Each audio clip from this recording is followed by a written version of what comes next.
Hey everyone, and welcome to Game 3 of the Grand Finals. We're watching Team SoloMid up against Cloud9 HyperX. It all comes down to this. If you are just tuning in, you picked a perfect time to tune in at the end of this European tournament. Path to 100K is underway. These two teams are the top in the world right now, and they're looking for opportunity to put that even farther forward. TSM, the bomb side about the blue team on the green grass. We've got Trix Tank leading the charge of this full invasion force on Sobek, Youngbei on Neath, Cubo Fred playing Hoombots, Lobster on Agni, and Game Hunter playing Chronos. Will they find a kill or not? All five players on C9 grouping up as well across the way. Their opponents, Zalia on Ra, Suntouch playing Athena, Smek playing on her, Sayo playing Zeus, Frostiak on Thor in the jungle. It doesn't seem like they see it yet. Yeah, and Suntouch loading, and it looks like a little bit late here. Just now leaving the base. Oh, Trixtank, are you going to find the pluck? Are you going to find the pluck? No, not even going to go for it. I don't even know about all that. How are you not even going to try? Yeah, it may have been nerves, thinking this is Game 3. We don't start the game off with a death if we dive into tower. So, and honestly, they probably didn't expect Zeus to keep hugging the wall like that, where he was just too far forward. They probably expected just a beeline out of there. So I don't know. Maybe they're just looking for the perfect pick, if not back off. And that may have been the call on, Mumble or whatever it is they're using here. Again, the double physical pot start for our carries as well as our junglers, and we're underway with the buffs. Athena looking for a ward. Sobek tries to stomp on it with a Goomba stomp there. It's not going to work though. Not just yet. Yeah, the boss being picked up. Suntouch still very aggressive positioning, trying to disrupt this blue buff attempt. Oh, he's going to go for the dash steal. And Youngbei's going to have to zone him while Trixtank stays there. Suntouch, he's going to think better of it. He's going to let Trixtank take that one for his Neath. But definitely forces out, a lot of damage onto Trixtank by making sure that Youngbei is forced to zone. So still a clever play, and still, puts them ever so slightly ahead in the lane. Well, it was free, right? I mean, they didn't do anything. He just stood there and stared, gave the opportunity for Honor to go forward. Now, at the same time, he made Smek solo, so Smek's going to take a little bit of harassment from that mana buff at the same time. But, putting Trixtank lower is something that's valuable, considering the fact that Smek is much more of an initiator than Athena or on her. He puts himself in a tough situation every time he tries to go for a pluck, and if he gets too low, that prevents him from wanting to initiate in the first place. Mid lane going to be pressured back here by Sayo. She's Sayo out pushing Agni, a very strange situation there, but that's the pressure we're feeling. Look at Sayo's mana. Like, he's just like, fine, I'm just going to dump everything. He's perfectly happy to go back early, it looks like here, and really rely on Vampire Shroud and playing a very, very lean game. He's just going to dump everything, it looks like, in every wave, and then just hope that Lobster, doesn't have a jungle rotation or something where he's going to need the Aegis Reflector to get out of there. So, all things told, Sayo, playing like Sayo. Very aggressive when he wants to play aggressive, and somehow manages to play extremely safely and passive, even while playing fairly risky.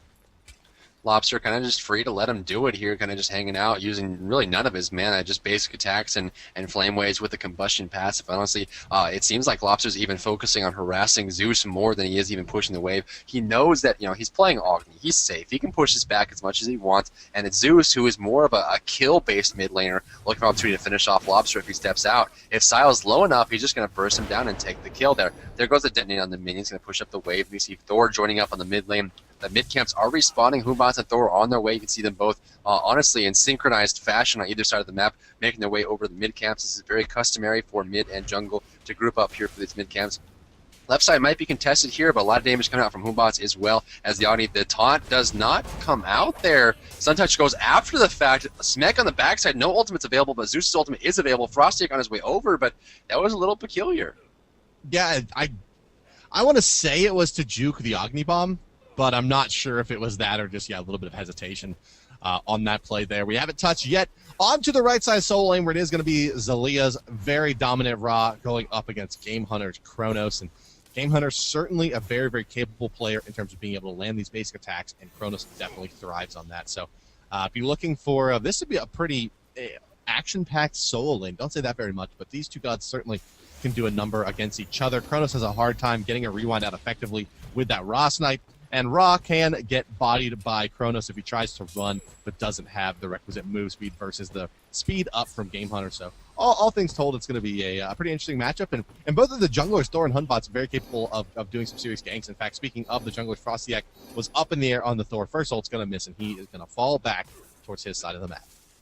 Yeah, that's what we're talking about in the Cubo Fred, stage. mid lane. Boss comes out. Fear no evil. Flame Wave comes out. Neath ultimate to secure this one. And Youngbei, He gets AFK kills. He's not even there, and he keeps getting kills and assists. That World Weaver is so incredibly powerful in that farming tool. Look at the gold right now. Smek at 2,600, Neith sitting at 3,000. He just got himself a 400 gold lead individually over the enemy hunter by simply pressing R and left clicking when it was fully charged. The kill goes down, and not only that, Zeus gets slowed down in his farm. Lobster is sitting at 3,000 and about 2,940 there for Sio, so a bit of a lead, about 100 gold lead for him. He's going to pad the flames and head on home, make sure this wave does get cleared out quite effectively. Humbot on the right side as well doesn't have an ultimate, and Zalia, it's a little bit tough to take out with that solar blessing on the ground. Game Hunter has no interest on that, as Kronos' early game is notably quite weak, but at the same time has a very strong mid and late game, and I think TSM is going to play for that. Yeah, you know, they, as we kind of mentioned in the pregame, that Hunbots and Neith combination is very, very, very deadly for a god like Zeus here. And Sio, yep, he's going to go beads through right away. He's shown that he's pretty happy to do so kind of regardless, but here he's going to take it maybe even a little bit earlier than normal just to try to evade those ganks. But it's still going to be pretty tough. I mean, just the damage coming out from Fear No Evil with overhead smash, with the Neith ultimate coming through, and the bombs from Lobster. If he gets stopped for even a second, he's going to take a lot of damage. Yeah, the damage output is incredible, and that's the biggest thing about it is that, you walk a thin line, especially in this mid lane when it's so short. You can follow up with a lot of big rotations, and, Humbot's Thor in the jungle always lurking. You have to be careful about where you step forward here. Humbot's going to pick up the damage buff and head on home here. Across the way, we have Kronos able to push this wave through. The minions are being pushed out. Looking at the graphs, we're going to see a slight lead for TSM, as they did, of course, get first blood. 800 gold and 1,400 experience in their favor. 5 minutes and 15 seconds into this match. Things are looking up for them. And then, if they take this series, that would prove a lot, not only because they won, but also because they won after losing game 1. But C9's not going to let them off that easily. And as we watched the last game, C9 went up 4K, and that didn't matter to TSM at all. And, C9 can certainly pull out the same, come from behind here at the same place. So, it's hard to say who's going to win when it's, so slow in the beginning. Yeah, it has been a fairly, modestly paced game besides that one game coming out in the mid lane. It feels like Hunbot should just kind of wheel around and babysit this mid lane and let Lobster get off to a big advantage. Keep Sio, pinned down really. Driver, look at the vision here for Cloud9 HyperX, yeah, right on this left side of the map around Gold Fury. They do not want those games coming in from that side, but fortunately for them, Cuba Fred is running past a ward on the right. Or dunk, right side, hammer, ton, Berserker Barrage, Raw snipes late, Neith ultimate comes on through. Does he have the damage? Humbot's ultimate comes through as well. There goes the kill. Frostiak gets turned around on, and TSM gets second blood. How does it happen where you triple ult Game Hunter and you die? Life is hard to live when there's a Neith on the board. EU just showing really how powerful that pick can be. I mean, she's fallen almost completely out of favor to really the 4th or 5th tier of hunters that you would want to go for in terms of priority in NA, but here in the European scene, they're showing exactly how powerful this god can be. Zalia putting some pressure on the Game Hunter, but at this point, not enough. He is perfectly happy to kite back into his tower. Blue buff active, CDR boots as well, and he is off to a great start versus Zalia. 4,200 net worth on to the Ra versus 4K on to the Kronos, but he's survived the gank already and has an assist to his name, and also hits the late game timing a little bit better than Ra will. So, it's all cylinders are firing right now for TSM, and they may be able to run this one back. Yeah, I don't. He had rewind the whole time. Like, did he not rewind on purpose? Did he know that rotation was going to come out and they're going to get a kill and he was going to get an assist? Or did he just realize, okay, my team's going to clean this one up and I'm good to go? It's amazing to see how quickly these fights can turn around. 7 minutes, 24 seconds in the match. We do have a 1,000 gold lead now for Team SoloMid. 1,700 experience in the lead as well. 2-0. C9 has yet to put a kill on the board, surprisingly enough. Boots are completed for Lobster and Game Hunter. We have boots completed for Trickstate as well. Cubo Fred decided to go straight into boots, but Young Bay going down that Hunter roll, going directly into Heartseeker 3. Same thing goes for Smek. In fact, the builds are almost exactly the same if you, counteract the fact that Sio is yet to finish his boots, decided to go for tier 3 purification feeds, and is a little bit behind Lobster, about 300 gold individually, so that makes a big difference here. Thor looking for opportunity to gank. Looks like Humbot's in the back, and not a lot of aggression just yet, but they're just slowly building it up. Yeah, Frostiak having a hard time really getting it going, it seems like, in this matchup versus TSM. They just really seem to have him figured out where his rotations are going to come and seem always to be prepared for it with those Neith ultimates immediately coming flying in from Young Bay in response to this Frostiak gank attempts. His Freya was shut down. His Thor is not doing so hot so far in this game. And really, all things told, it's TSM's early game, and we really haven't seen them win an early game yet. So how are they going to play from behind, or sorry, from ahead, and how will Cloud9 play from behind positions that they're not used to being? Yeah, it's tough. Mid lane, Suntouch, feeling that toughness right now as he rotated on. Looks like Light, actually, the Neath ultimate is going to finish off Thor here in the jungle as rotates over. Suntouch under tower range, taking a lot of damage, forcing back. Desert Fury comes through, clearing the wave out. Overhand smash, hitting hard there. There goes the bombs coming out from the Agni's. Ra rotates over. Divine Blessing on the ground to slow them out. There goes Celestial Beam as well. Solar Blessing going to make this trade very unfavorable there for the Chronos. Looking for opportunity, gets the Time Rift, a little bit of damage on the back end. Neath still pushing this left lane. And that's the beauty of Neath. This is why she was so powerful, and that's why she was the best hunter, in the game for 6 months straight in 2013. Is the fact that she can sit in her lane, contribute to every single team fight without ever having to leave it. Look at the item parity here. Both the teams have effectively the exact same items. Yes, with the exception of a beads and a ward. They have all of the exact same items. So it's come down completely to the way these players are playing the game. And TSM is up 3 kills. They certainly have the number of Cloud9 HyperX, and they're doing a great job of exploiting this advantage early on. Those Neath ultimates, every time they fly, they're finding kills. 2-0-1 for Youngbae. At this stage in the game, Heartseeker is finished. Sprint is up and running. He is about 700 gold ahead of Smek as well individually, which means that boot timings are going to be faster, or an Aussie if that's what he likes to go for. We've seen Neath be a late game damage carry so far in this matchup once before. Will it happen again, or will Smek be able to start shutting down Youngbae in the lane? Delia switching off his start before going directly into Voidstone to counteract that Chronos. Of course, 2 magical damage dealers, Agni and Chronos, are on his way. Of course, avoids the damage from Sobek as well. 10 minutes, 20 seconds into this match, it's getting further and further down the line. Like you mentioned, Bart, 1,200 gold in favor of TSM, 2,000 experience as well. C9 has yet to put a kill on the board, and TSM's taking it slow. And I think they realize that they can't go for big plays against C9. You have so much talent over there on C9 that if you go too deep and try to go for big, right side, Zalia get jumped on, overhand smash, that's it. Matter. Too confident with the beads. I mean, he beads his way, the Fear No Evil, but the overhand smash into Monkey Toss, doing too much damage there. Kronos throwing a little pot shot as well, and that's going to be that. Down goes Ra. Zalia's Ra, being shut down for the first time today. I mean, it was so powerful that they was picked up, counter-picked, and here they're going to let it go through, and Game Hunter's Kronos is really handling it quite well. It's important to look at the matchup here as well. Kronos not a very strong, early stage character. In fact, he's a very good solo laner because he can keep himself alive, and then mid and late he comes out strong. So the fact that Zalia's Ra right now is being shut down by Humbot's jungle and Kronos in the solo lane means that Zalia is slipping a little bit, or TSM is just putting it all well together.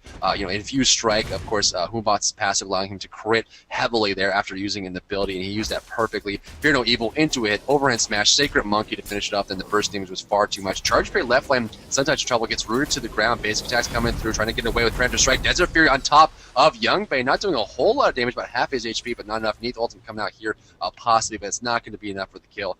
He's going to back off and cancel that one right now. Frosty is going to start out with Void Blade, which honestly is a great call against the Kibo Fred Youngbae combination. We get a lot of distance out there, but needs to be really careful about the rotations from Lobster and Game Hunter. Yeah, speaking of Lobster and Game Hunter, their damage is going to start really, really starting to chunk away here. Cloud9, Sio, and Zalia, the only gods that are really going to be building into massive amounts of magical protection. Early stages of this game, left side lane, Sun Touch is going to go down to Trix Tank there as TSM continues to find kills. 5-0 now around the map for them. Cloud9, Sio now the one that's forced to fall back as Trix Tank's going to throw out the tail whip. Lobster and QFN starting to rotate. The Monkey definitely wants to find some more damage here. A detonate's going to do some damage to Lobster here. If Sio wants it, yes, indeed, he will go ahead and throw that bad boy out. And look at how aggressive Game Hunter's playing on the right side solo lane, knowing that, the jungler's on the left side of the map. They know where the Thor is, and he knows his Hunbots is over there. So Zalia wants to kind of take that trade, but is just getting outplayed by Game Hunter right now. And I think you made a great point earlier that Kronos has a massive disadvantage in the early game here that Ra is not exploiting at all, and Zalia just having such a hard time getting control of the solo lane, which has been, he's been so dominant there in the last couple of games, it's even hard to believe. Yeah, I mean, the way Kronos gets kills in that lane is by the enemy player kind of messing up there or really just getting ahead in gold, which, you see Game Hunter against Zalia behind in gold this time around, so not really able to get that. But the biggest thing about Kronos is he's safe in the solo lane. He has the rewind, he has a stun, he has great movement speed, and basically he's just guaranteeing his own farm in the solo lane. And that's really what Solo Island is all about. There's piles of gold to be gained, and people just kind of go over there and just collect it in their t-shirts and start walking away and bringing it home there. So that's what they're trying to accomplish, and Game Hunter's going to get that goal. You can see him finishing off Void Stone, focused Void Stone going right into Demonic Grip. Of course, he is an attack-based magical damage dealer, and that Demonic Grip is going to pay off in droves here. Asi is done on Smek across the way. We see Deathbringer rush on Youngbei yet again. I don't know how he keeps getting that Deathbringer so quickly, but that farm is impressive, and it comes down to the fact that he's 2-0-2, free assists, free gold, free kills, all across the way, simply because he just ults, at the right time, and he makes it look easy and simple. And you think, oh, you're neat. You just you use your ultimate and you get kills, but it's not really it. It comes down to the fact that TSM is incredibly effective together, and once you add that possibility of big burst damage stun from across the map, it makes every gank that much more potent.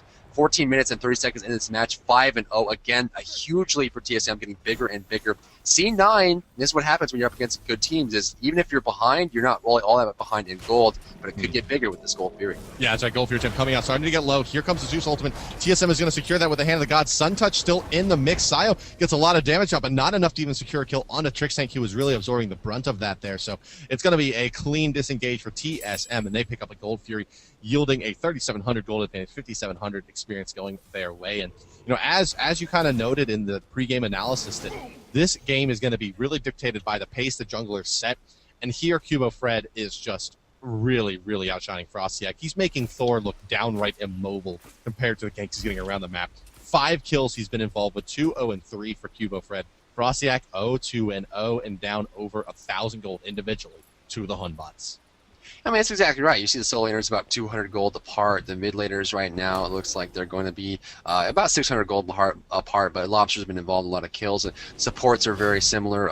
Actually, about 1,000 gold apart there on the supports. That's just going to come down to the Gold Furies and the towers rotations. 1 kill there on Trix Tank, but really just the overall gain. You're exactly right. I mean, Cubo Fred on Humbot's making waves right now. Absolutely unstoppable with that Fear No Evil jumping in. Mid lane, Sayo by himself, overhand smash, Neath ultimate. It's that 4th counterpart on top. Fatal's going to come down, but not going to be in time. Sayo picked off yet again on Zeus. Again, we see the ineffective Zeus play. He's so gankable. He's so punishable, especially given the fact now that Aegis Shield does not remove slows anymore. If you get him caught out, you're going to kill him. And every single time the opportunity for a gank, you think it's, okay, this is how every player plays, right? Okay, I see the enemy player, jungle comes up, I can juke these 2 people. And then you see that red ring around your waist, you're thinking, I keep forgetting that Neath can shoot me from over there. And now Neath is great against Zeus. And that's something that really, I think, kind of was overlooked for a long time. When we saw Zeus being consistently banned out of all of these games, like uncounterable, you can't dive him, you can't ever gank him in the mid lane, was we forgot what, we were taught back over a year and a half ago. Neath destroys mid laners without an escape. That's why we've seen Agni consistently be the top pick for mid lane. He has the built-in escape. Most of the mid laners do not. Poseidon, Hubwa, Isis, Zeus, they all do not do well against Neath. But Neath just kind of fell out of favor. But here, so dominant, and just keeps Sayo pinned to his tower anytime he moves out. They're throwing out that ultimate, and it is just too much to handle. Cubo Fred is wrecking this game as well for TSM. Gonna have Jotun's Wrath up and running, 8,800. Burst damage. Zayla getting picked off here. There's a stun. The time rift comes out. Not necessary. Homebot strikes again. I got my fingers crossed for 100% crit Hunbots this game. I think it's far enough ahead. Deathbringer Rageblade, if you don't know how that works, when Hunbots uses his ability, he gets a 50% crit. So if you stack up another 50% crit, that means that every time you use an ability, you will crit, and there is no cooldown on the proc. QR Fred's moved to the mid lane. No ultimate available. He has the angle on Sayo. They're going to stun him out. Here comes the Neath ult as well. Overhead smash. Oh my god, he just melted. Zeus, made of paper, and now made of ashes, as he is dead in the mid lane. Just explodes out right there. And let's talk a little bit about the physiology that's going into this right now. I mean, C9, I'm sure they saw the win in their sights. They win game 1, right? They go into game 2, and they're thinking, okay, we're 4K ahead. We just won a big team fight. We got the gold Fury. Suntouch being grabbed up here. Flame Wave, Path of Flames. That's it. Suntouch goes down. And all of a sudden, TSM in game 2 makes a 10,000 gold swing. They go from 4,000 gold behind to 6,000 gold up. Beautiful play over there. What a play that dunking down on Kronos. The stun is gonna be enough, and he gets picked off. Frosty. No. It wasn't the ult. It wasn't the ult there. It was actually Game Hunter really overextending and trying to play aggressively against Frostiak and pressure this tier 2. And Frostiak threw out a hammer. The Game Hunter thought he dodged, but then it was a port behind him into the Berserker barrage. Killed all the last minions, put in the damage onto the Kronos, who also ate a tower hit to go down. A really clever play from Frostiak, showing that even though he is down, he is not out. Here we have really good. Fred. I mean, these players are so good. Yeah, they're amazing. I watch this and I'm like, man, I'm bad at this game, and I destroy. I have like an 80% win rate, and I know that I'm terrible watching them play. Yeah, but I mean, it's Cubo Fred's game here. He's just has so much farm. 10,300 net worth before any players of Cloud9 HyperX hit the 10,000 mark. Zalia about 1,000 gold behind the enemy jungler from the solo lane position.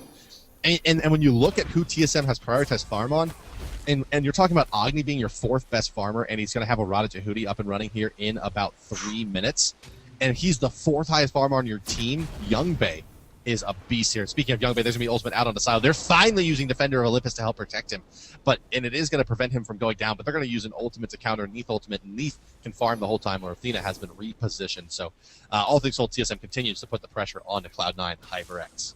Look at the damage numbers right now. 7,600 done by Cubo Fred. That's going to be huge amounts. We see Smek dropping 7,100 himself and 8,800 on Zeus, but Zalia at 3,800. Frostiak. Look at the difference here. They're 5,000 damage apart. Cubo Fred, in 19 minutes and 51 seconds, has done 5,000 more player damage than his counterpart in the enemy team. Chargebreak coming out, going to miss there on Smek. A little bit of a misplay there, considering the fact that Smek didn't even see him until it was too late. So, honestly, just a mischarge from Trixtank. Suntouch going to find that ward there. Actually, Thor going up and look for the dunk. At the flame. Stun comes out. Sile. He's going to drop. Thor dunks down on Cubo Fred. The heal's coming out, though. Does he have enough to go into it? Searing Pain comes through, but doesn't hit it. Trixtank coming from the backside. The wall's going to go down any second. Now, there it is. Desert Fury comes out. Lobster go down. It's a 1-for-1 exchange. Smek gets picked off by the time rift, and Suntouch is going to get burned down by that time stop. Zalia, overhand smash, crit. Zalia looking for it. Does he have it? He just needs one shot. The Searing Pain, the Celestial Beam gets it. And there goes the kill, but he loses his life in the process. Frosty goes down as well. A 5-for-2 exchange, and honestly, I would have liked to see Humbach just leave completely instead of trying to even turn around there. Just get some distance. Yeah, what wonderful play there that was. I mean, TSM, they baited HyperX back into that fight. Cloud9, they get the pick and they think they can re-aggress after Lobster goes down. Then they chase Cuba Fred and they pick him up with a nice beam, but Thor coming back in there was definitely a misplay. Frostiak kind of throws his life away, and them taking out Smek's a big deal as well because Youngbei didn't fall in that fight. So Heartseeker stacks up and running on Youngbei that are not going on her. 165 physical power versus 110, so an extra 50 damage per shot from the Neath with those in hands. Suntouch not in position to steal that Gold Fury in time, and that is going to put TSM up to 8,800 additional gold over Cloud9 HyperX and 14,000, nearly 15,000 experience. And when you look at Suntouch at level 11 and Trixtank at level 14 with nearly 2,000 gold separating the players, you can see just how well TSM is playing this game. Oh yeah, I mean, nearly 5 levels apart in the jungle. 15 on Frostiak. Cubo is about to hit level 20 there, so about 4.5 levels apart.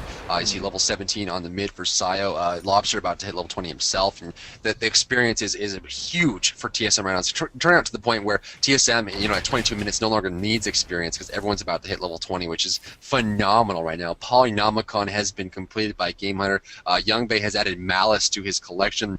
Damage, attack speed, crit, everything he needs to make his kit even that much better. Over there, that's Neath ultimate. Desert Fury gets activated. Pops his ultimate there for a little bit of damage there. Smek forced away. Impale comes out. His jump is on cooldown. Path of Flame's going to secure that one. Lobster comes out. There's the hammer on Lobster, forcing him down. The damage comes out. There goes the hit. Trixtank getting very low. Solar Blessing on the ground. He's going to fall. Detonate should secure that one. Lobster still alive in the corner. The huge rotation from C9 comes out. A 3-for-2 exchange. Neath by herself pops the sprint. Does Raw have the snipe? It's coming through. It's coming off cooldown pretty soon. Oh, He does have full CDR. It's going to be a 30-second respawn time. Azalea, does he please. have it? Searing Pain's coming up soon. Divine Blessing doesn't get it. Cooldown soon. Needs to be careful here. Game Hunter trying to make the best out of a bad situation. There it goes. Comes off cooldown. Does he snipe it? Oh, he hits it! But it's not enough. Oh, Azalea. Azalea, the #1 chicken. Hits the snipe, but it's not enough. As we said in the last game, you got a feeling that if Azalea would have hit that snipe, it would have gotten the kill. Here we see that is not, in fact, going to be the case. Barely escaping with his life is Youngbae. Eamon, I'm sure, happy to get away with that one. Taking a look at the towers, you are looking at 5 towers up for TSM, only 3 for Cloud9 HyperX. The 2,000 gold still sitting in escrow for Cloud9. 8,300 gold, the difference there. So even though Cloud9 takes a fight finally in this game, gets some kills on the board, they're still down by 10 kills, and it didn't affect the gold difference much there. They're still in a pretty bad way. And Game Hunter has a Polynomicon up and running, and will have a Rata-Tahuti shortly, and he is going to be throwing in an additional 270 damage with each proc. He's caught out Sayo. Sayo taking a lot of burst damage. Daily force a rotate in. They're going to force out a Defender of Olympus as well to save Sayo, so a lot of cooldowns blown there as Zeus just can't seem to get any footing in this game. Yeah, he's having such a hard time, and with the high mobility, Neath ultimate, Sobek ultimate, look at this, blocked by Azalea. He is the champion of blocking skills for other people. Taunt, Time Rift, looking for an opportunity. Game Hunter has a stun, knocking at Azalea. He's going to walk away from that one. Of course, Ra's passive Speed of Light allows him to increase his movement speed by 10% every time he activates an ability, and of course right there he's able to sidestep that time stop from Chronos quite handily. Left side Sun just going to clear up this wave, this big stacked up wave that Neath had been delivered straight to the front doorstep of C9's left lane. The Fire Giant is available, goal for you to respawn in 1 minute and 40 seconds. This Fire Giant is a huge point of contention for both teams. Look at the vision control coming out from TSM right now, covering every area that they possibly could. Every nook and cranny is available to be warded.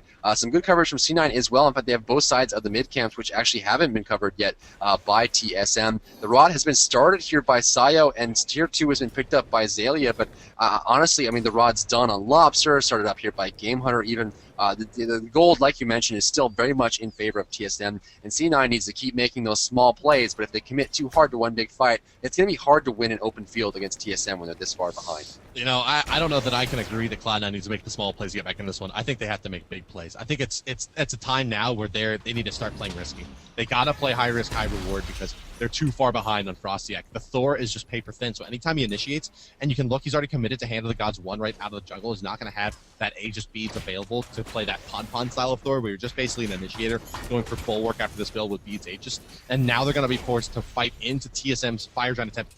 And that Deathbringer is just crushing Frostiak. You got to drop. They're not going to have it in time. They're going to try to go in, but oh no, the fight's already way too spread out. Frostiak has the Defender of Olympus on his back. They're going to crush down, and they're going to maybe be able to take out Youngbae here, but Youngbae's kiting them too well. In dies Frostiak. Down he will fall. Backside of the fight, Game Hunter picks up Sayo, and Sun Touch now going to go down to the Neath ultimate. Youngbae throws it in auto attack. Down goes Sun Touch. It's a 3-player wipe after an ill-advised and late initiation there onto the Fire Giant. Very, very much indicative of the fact that they did not really fully understand what items Youngbae had at this point and how much damage Polynomicon plus Deathbringer Malice was going to do to that Fire Giant. It melted, and Cloud9 melted in turn. Surrender vote. Wow. Dry Bear. Wow. TSM forces out a surrender from Cloud9 HyperX and takes down week number 3. I am shocked here. 2-1 series here for TSM, and it's going to end out just like that. And you know, it comes down to the point where, you know, it's do or do not. There's no try here. I mean, Thor just needed to either initiate or get out. You can't initiate after the fact. You cannot wait. And I think what happened here is just a bit of a mentality shift from C9. And I think the comeback that came out in Game 2, C9 just wasn't ready for it. They got thrown completely off balance. The picking stage wasn't as confident as it was prior. And I think that, you know, everything that was going right for TSM went right this game. I mean, Game 2, they fought blood, sweat, and tears to win that game back from a 4,000 gold deficit. Everything was going on C9's favor, and every time we've seen C9 go, you know, upwards of 4, 5, 6K in the lead, they always win because they play properly. They don't give any opportunities for the enemy team to come through. Smart play, smart focus, target switching, and good engagements allowed TSM to win Game 2. And as soon as they go into Game 3, I'm sorry, all of a sudden the aggression just kicks up another notch. TSM gets the early lead, and I think with that first pick, Neath, they proved why they decided to make that decision here. We're going to see Youngbei 4-0-8 on Neath, 10.4K, but the reason they were able to get so many kills is because every single time they wanted to get a gank, Neath ultimate, Neath ultimate, Neath ultimate, Neath ultimate. You can't go anywhere. And Zeus 1-5-3, Thor 1-5-4.